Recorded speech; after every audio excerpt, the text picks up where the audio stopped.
설 연휴가 시작된 오늘 양당 대결 구도를 혁파하겠다는 정치 세력이 개혁신당이라는 이름 아래 통합하기로 전격적으로 합의를 했습니다.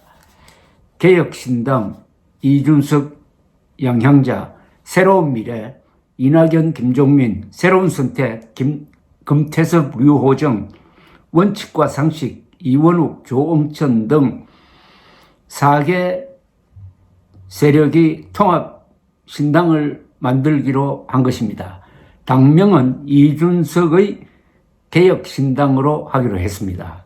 개혁신당 김용남 정책위 의장, 새로운 미래 김종민 공동대표, 새로운 선택 금태섭 공동대표, 원칙과 상식 이원욱 의원은 오늘 국회에서 제3지대 통합신당 합당 합의문을 발표를 했습니다. 통합신당 당명은 이준석 대표가 주도하는 개혁신당으로 하되 공동대표는 이낙연, 이준석 두 사람이 맡기로 했습니다. 이준석 대표가 높은 대중적 지지를 받고 있는 상황이 반영된 듯합니다. 이원욱 의원은 기자회견에서 저희가 설 연휴 밥상에 풍성하게 맛있는 음식을 올려드리겠다고 하는 약속을 끊임없이 해왔는데 드디어 합의를 보게 되어 국민 여러분께 선물을 드리게 됐다고 했습니다. 김종민 의원은 이 양당 기득권 체제를 그대로 방치해서는 대한민국의 미래가 없다는 절대 명제 때문에 최종적으로 결정을 하게 됐다. 국민 여러분께서 이번 총선을 통해 기득권 정당들의 오만과 독선 그리고 위성정당을 서슴지 않고 공개 추진하는 반칙에 대해 준엄한 심판을 해달라고 했습니다. 신당 지도부인 최고위원은 개혁신당, 새로운 미래, 새로운 선택, 원칙과 상식이 각 1명씩 추천한 인사들로 구성됩니다. 총괄선대위원장은 이낙연 공동대표가 맡습니다. 이들은 설 연휴 직후 신속하게 통합 합당대회를 개최하기로 했습니다. 국민의힘과 더불어민주당에 대한 불만이 제3지대에 대한 기대감으로 이어질 경우에 정치 구도가 바뀔 수도 있는 그런 단초를 열었다고 봅니다. 검찰 세력과 종북 세력으로 양분된 여야 격돌 구도에서 상식적이고 건설적이고 미래지향적인 목소리가 끼어들 수 있는가가 이번 총선의 쟁점이 되었습니다. 지난달 26일 발표된 한국갤럽 여론조사를 보면 제3지대 정당 후보가 많이 당선되기를 바라는 응답자는 23%나 되었습니다. 24%. 국민의힘 민주당은 33%로 동률이었습니다. 조선일보는 제3지대 정당이 통합하여 바람을 탈 경우에 거대 양당과 의미 있는 경쟁을 벌일 수 있다는 관측을 뒷받침하는 조사 결과다고 평가를 했습니다. 이 개혁신당은 이준석 대표가 선제적으로 창당을 이끌어 지지율이 가장 높았는데 그게 바로 개혁신당이라는 당명을 고수할 수 있게 한 힘이 된 것으로 보입니다. 문제는 호남에서 이낙연 지지율이 잘 나오지 않는다는 점입니다.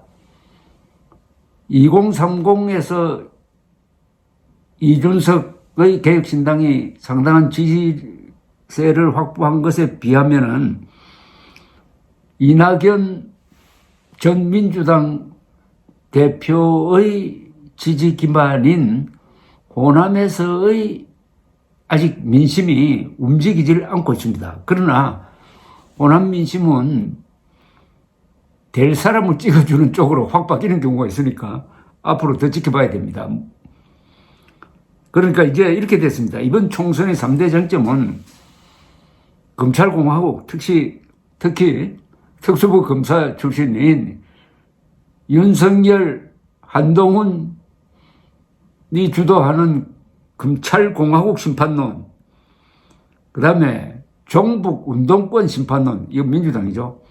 과 함께 양당이 다 싫다. 양당의 금투사 정치 심판으로 쟁점이 정리가 되었습니다. 금투사 정치, 콜로세움 정치라는 말은 이준석 대표가 만든 조어입니다. 이 통합된 개혁신당이 국민의힘과 민주당 어느 쪽에 유리하느냐의 여부도 관심사입니다. 현재까지의 여론조사로는 대체로 민주당에 좀 불리한 걸로 나오고 있습니다. 이념적으로는 이낙연, 조홍천 이런 사람이 대표하는 온건 좌파라고 그럴까요? 온건한 진보라고 그럴까? 합리적 진보라고 그럴까요? 그 다음에 이준석이 대표하는 젊은 보수, 합리적 보수가 손을 잡은 형국인데 이준석 대표는 지금까지 한 번도 보수의 브랜드를 놓지 않겠다고 했습니다. 그러면은 이번 통합개혁신당의 이념적 정체성을 국민들에게 어떻게 정리할지가 이게 상당히 관심사입니다. 개혁신당이라고 했을 때 뭘 개혁하겠다는 거냐 이거죠. 그러나 유권자 입장에서는 편하게 되었습니다. 지금까지는 반찬이 딱 두 개밖에 안 올라왔는데 이제는 하나가 더 추가가 됐습니다. 선택의 여지가 넓어졌습니다. 선택의 여지가 넓어지면은 우리 유권자도 이제 숨을 돌리게 됩니다. 흔히 국힘당을 찍어야 되겠다는 논리 중에서 제일 잘 먹히는 게 국힘당 싫지만은 안 찍으면은 이재명의 민주당이 또 국회를 장악한다. 국힘이 이번에 총선에 지면은 나라가 망한다.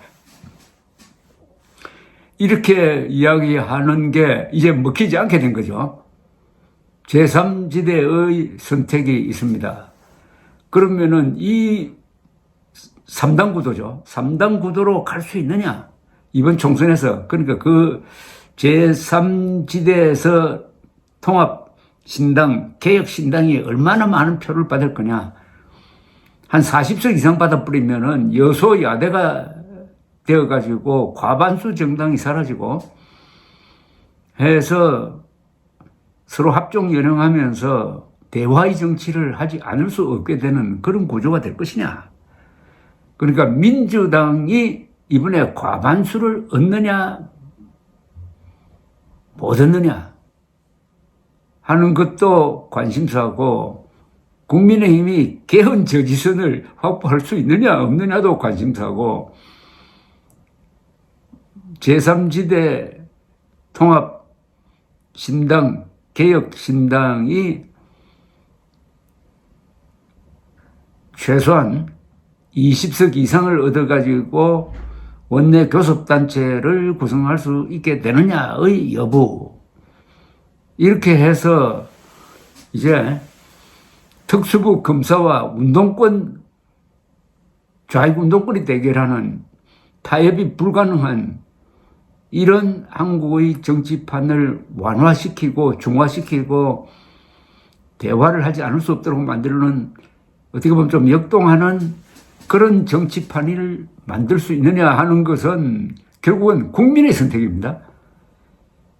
앞으로 몇 달 동안 상당히 흥미로운 정치 풍경이 벌어질 것으로 보입니다. 이거는 어쨌든 시작이 반이라고 지금 하나의 돌파구, 꽉 막힌 한국 정치판에 돌파구를 열어주는 것이고 이런 돌파구를 여는데 누가 뭐래도 1등 공신은 일찌감치 작년 가을부터 개혁신당론을 펼쳐서 여기까지 끌고 온 이준석 개혁신당 대표의 공이라고 정리할 수가 있습니다. 감사합니다.